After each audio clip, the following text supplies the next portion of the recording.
The need for leaders to be firm and consistent in decision-making has again come to the fore. This time at the induction of Associate Fellows of the Nigerian Leadership Institute in Lagos. The NLI President Yinka Oyinlola believes that leaders must be willing to do the right thing at all times. Our correspondent Loretta Chogo reports. After days of robust discussions on topical issues, especially those related to Nigeria's leadership and growth, they are now formally inducted into the Nigerian Leadership Institute and are now certified Associate Fellows of the NLI. Yinka Oyinlola is the president of NLI. He maintains that leaders must be firm and consistent. Our fundamental convention is that situations don't change themselves. They require actions. And in order for action to take place, it requires people. People who are willing to do what is right. People who are willing to speak against what is wrong. People who are firm and consistent in doing the right thing. In order for a society to be better, we need good people. And that is what underlies NLI's mission. The chairman and CEO of Channels Television, who is also a senior fellow of the Institute, Mr. John Momo, is brief in his speech, encouraging impactful participation in governance by all seated here. You know, it's always very important for us as leaders to endeavor to take risks in our lives. Because if you don't take risks, then you just remain where you are. As we all know, this is a new phase in the history of Nigeria. A new government has just come to be. New inductees have just come to be.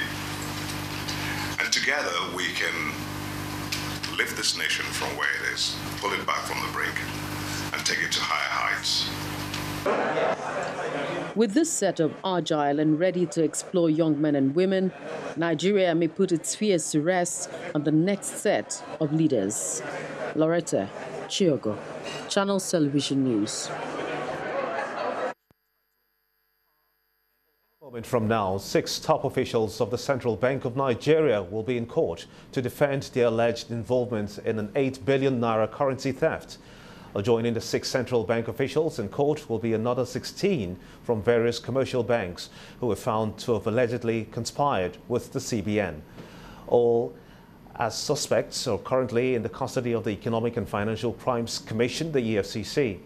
The scam was blown up in November 2014 in a petition to the EFCC where it was alleged that over 8 billion naira worth of currencies were cornered by the accused and discreetly recircled, defaced and mutilated into use. The former Minister of Agriculture, Akinwumi Adesina, has thanked all the people instrumental to his election as President-elect of the African Development Bank, the AfDB. In a communique, he described the AfDB campaign and elections as an incredible experience for him, which gave him an opportunity to exchange ideas with people across Africa on inclusive economic growth. Mr. Adesina commended the legacy of outgoing AfDB President Donald Kaberuka and pledged to build on it. He also spoke of targets of a more prosperous Africa with smart infrastructure, stronger private sector, jobs, revival of rural economies and regional integration of shared prosperity.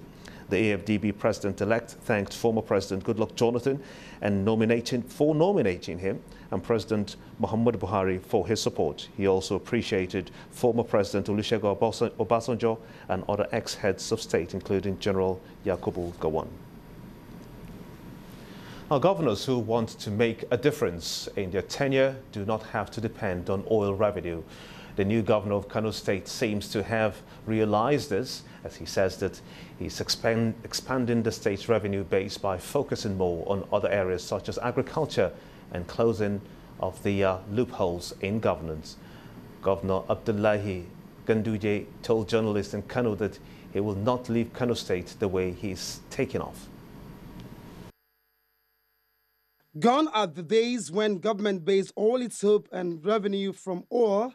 This is because there's been a continuous downward trend in terms of the revenue generated from crude oil. And being aware of this, the new governor of Kano State says he's identified corruption as one of the major problems faced by the past administration. He says if the state is to move away from the present situation where it is unable to pay salaries, then it must begin by fighting corruption. We put a very, very rigorous fight to introduce internally generated revenue. In fact, I will soon appoint a very strong committee that will advise me on how to do that. But I believe it is possible because there are so many revenue bases that have not been tapped. There are so many businesses that have not been recorded. And because of the unprecedented road network that we undertook, I think some properties need to pay much higher than what they used to pay. But at the end of it, we make sure that a common man is not put under pressure. Although Mr. Ganduje would have to settle a debt liability of 379 billion naira incurred by the past government of Mr. Kwakwanso, but Ganduje is optimistic that the huge debt will not stop him from performing. On security situation, Ganduje says he will very soon set up a security trust fund as part of steps to bring to the end security problems in the state. The trust fund will be charged with the responsibility of sourcing funds to assist various security agencies. I intend to establish a security trust fund that will be managed by credible people who will be able to source some funds from private sector, even from the government itself, and they will be able to study the security situation, like the CCTV, like cameras all over, like having a rapid response squad of the police and the military, and to ensure that the remnants of insurgency do not show up in Kano. Kano State in the last 4 years has received 419 billion naira, out of which 430 billion naira was spent on mostly the 4,000 projects initiated by the former government of Rabiu Kwankwaso. The state is to pay a debt of 379 billion naira, with outstanding 4.5 billion naira to contractors handling various projects in the state. Power and Powers is an art exhibition at the Omenka Gallery in Lagos, where various works of art are used to depict electricity challenges faced in the country, from the plight of consumers to the perceived complacency of the authorities. The artist, James Iroha, uses striking pictures to tell his story. That's our focus tonight on Art Review.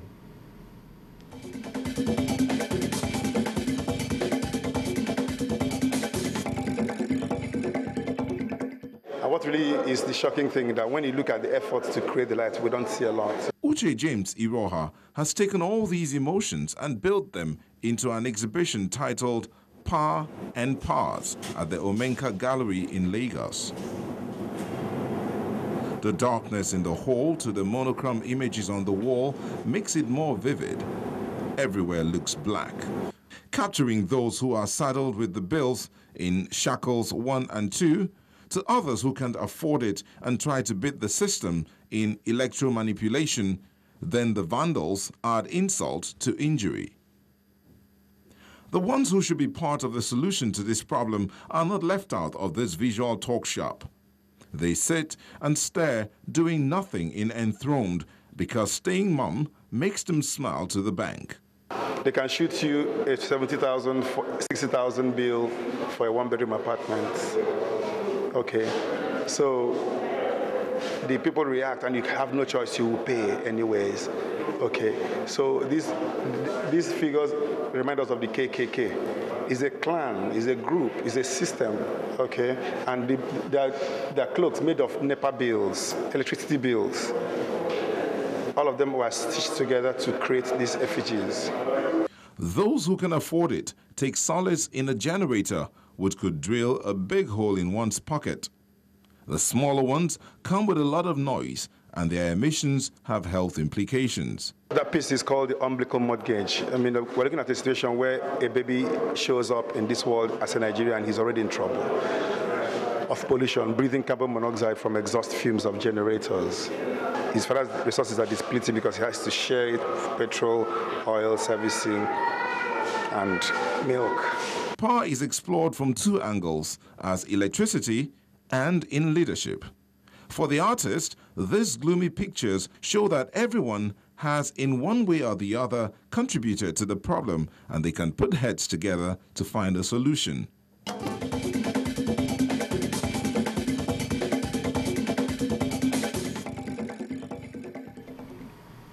And next on the news at 10, FIFA's president Sepp Blatter is a victim of conspiracy, says his daughter. Stay with us.